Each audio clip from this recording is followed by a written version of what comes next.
Dear children, welcome to my channel once again, and today in this video I will be teaching you about the topic atmosphere. Right students? You would have heard several times this word atmosphere. Okay, what it is actually? So it is actually one of the domains of the earth. One of the domains of the earth. As you know students, there are basically 4 domains on the earth.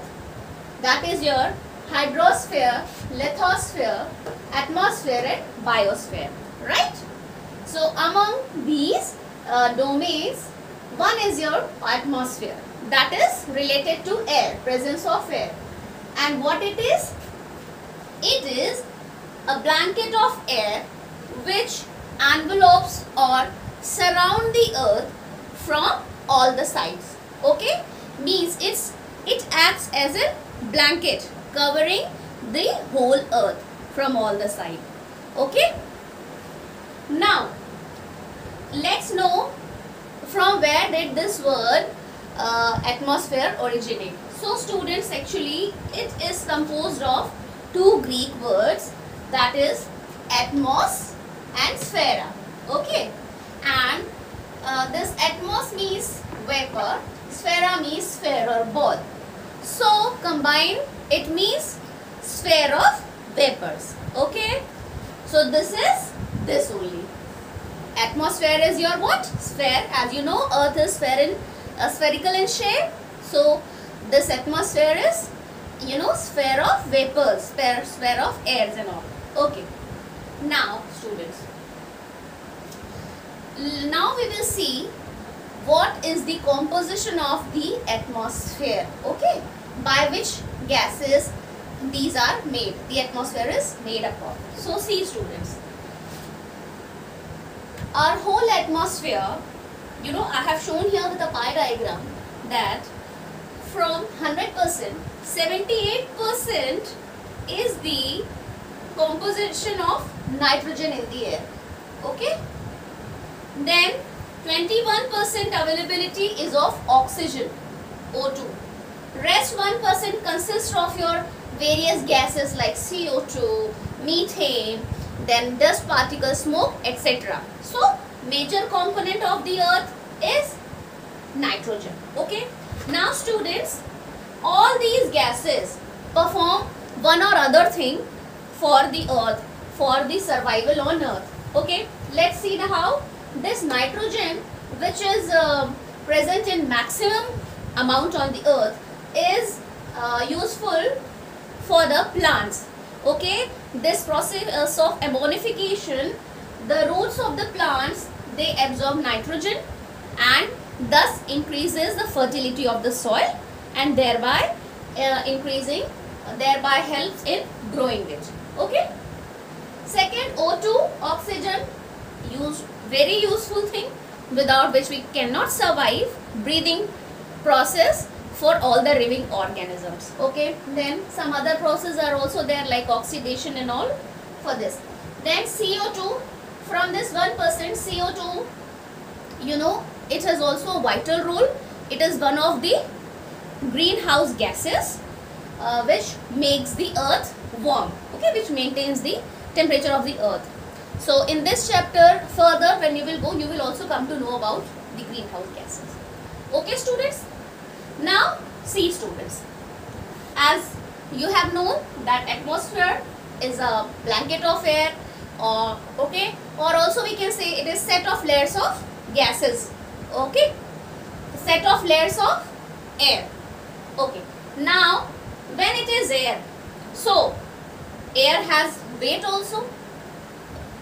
Now if it has weight, therefore it exerts pressure on earth's surface, which is known as atmospheric pressure. Okay, then this atmospheric pressure, it varies from place to place depending upon certain factors.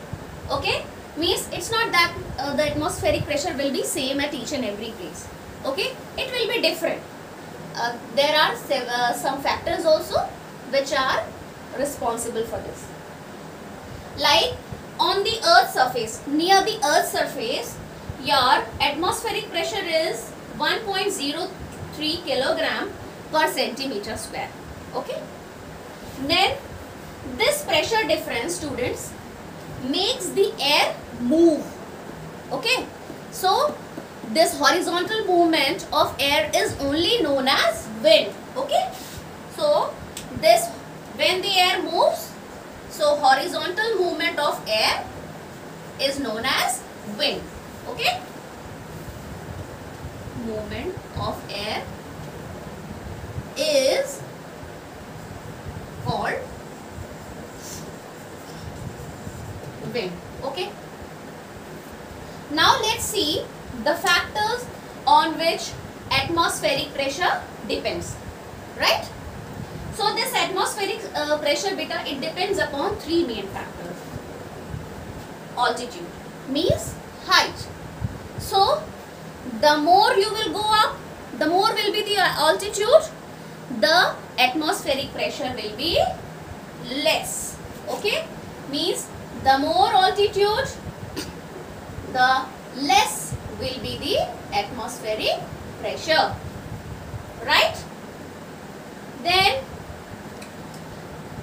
basically this atmospheric pressure it differs for about 1 centimeter for every 100 meter of ascent. Means when there is an increase of 100 meter above, so the atmospheric pressure decreases by 1 centimeter. Okay. Then the second factor is your temperature. Okay. So when there will be rise in temperature, so what will happen? Air will expand. So the density of the air will become less, and so there will be decrease in atmospheric pressure. Okay, means rise in temperature also decreases your atmospheric pressure. And this temperature, okay, so this temperature also decreases with the height of about 6.4 degrees Celsius per kilometer. Okay, with an increase in the height, the temperature it decreases with at the rate of 6.4 Celsius per kilometer. Right? Now coming to the third factor, which is of water vapor. Okay, so students, since water vapor is less denser than the dry air, okay, so means the more water vapor in the atmosphere leads to the less atmospheric pressure. So here also the same thing, the more water vapor, the less will be the atmospheric pressure. So this was all about your atmosphere, its composition and the factors. Now another thing which we will discuss is about the structure of the atmosphere. So let's see this. Okay. Okay. So let's now see structure of the atmosphere. So students, on the basis of structure, our atmosphere consists of 5 layers. Okay, that is your number 1 is your troposphere, second is stratosphere, third is mesosphere, fourth is thermosphere, and the fifth one is exosphere. Okay, see, this is your earth and the manner in which this layers of atmosphere is bifurcated. Okay, now let's see that what are the characteristics of these various layers, right? So first of all, troposphere. Okay, it is near to the surface of the earth. It extends up to 15 kilometer from the sea level, and it is the lowermost limit of the atmosphere, and this is the only layer in which we live. Okay, and all the weather phenomenon of your day activity, all the climate change, it all takes place in this layer. and even climate change like your clouds, rain, precipitation, fog, everything it takes place here only in this layer of the atmosphere. Okay? And here students, there is a decrease of temperature when we rise up. Okay? And that decrease is at the rate of 6.4 degrees Celsius per kilometer, that is known as lapse rate. Okay? So these are the features of this layer. Now let's talk about the second layer, stratosphere, which is above the troposphere, and it starts where the troposphere pauses, and you can say that tropopause is the area from where this stratosphere starts, and it extends up to 50 kilometer. Okay, the limit is 50 kilometer.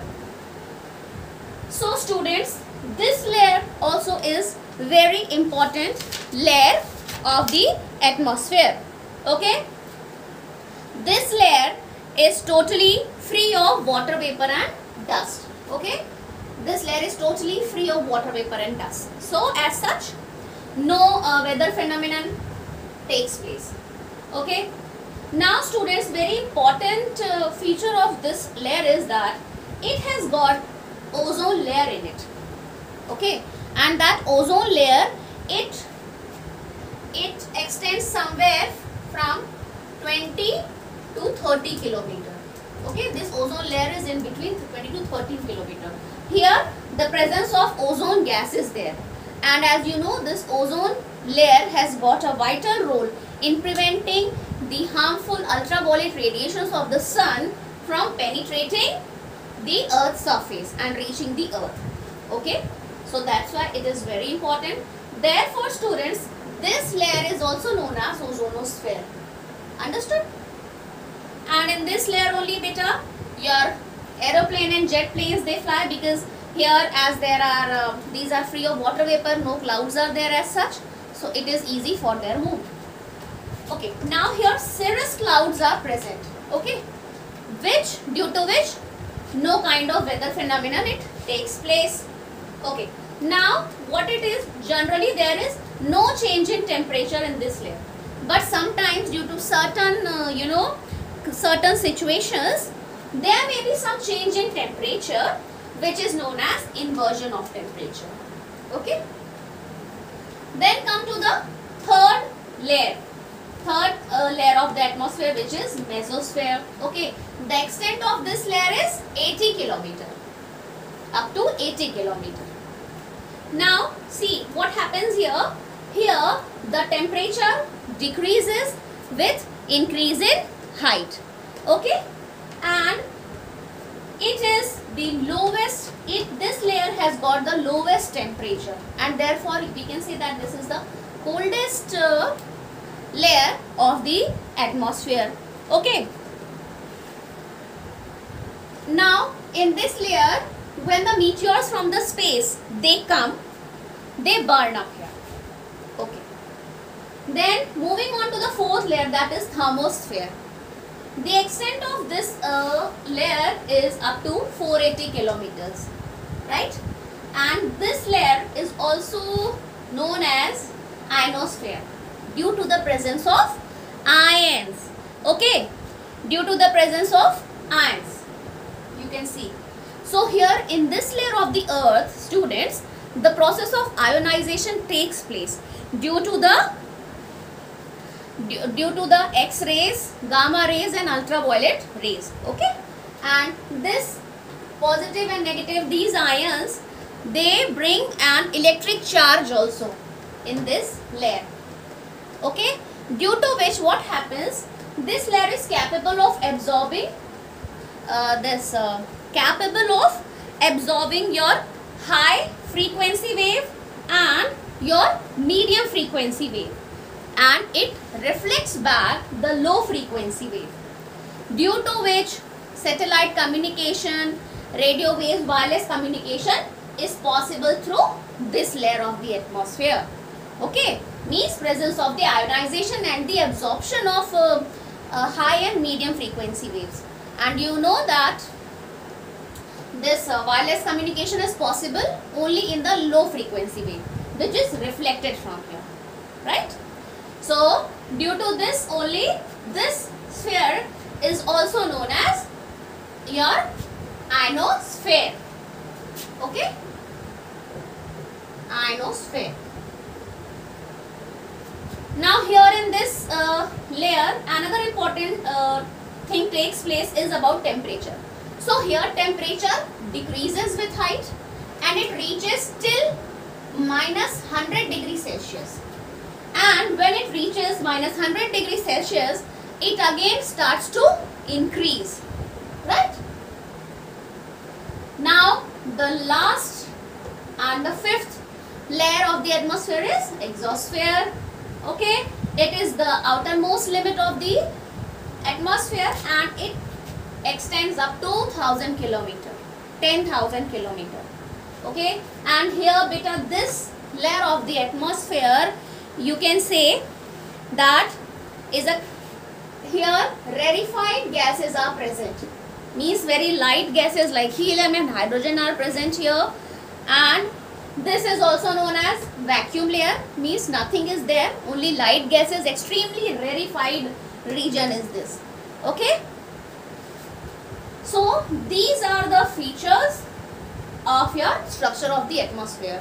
So this is also a very important thing, that what is the structure of the atmosphere and what are their characteristics. Okay, so one thing more I would like to tell you students, sometimes you will find variation in terms of the extent of these layers. So no matters, variation of 10 to 20, 30 kilometers is acceptable. Okay, with this student, with all these today's topic, I am just winding up this session. In my next part of this video, I will be teaching you about global warming and greenhouse effect. So till then, take care, stay healthy and tune in back. Thank you.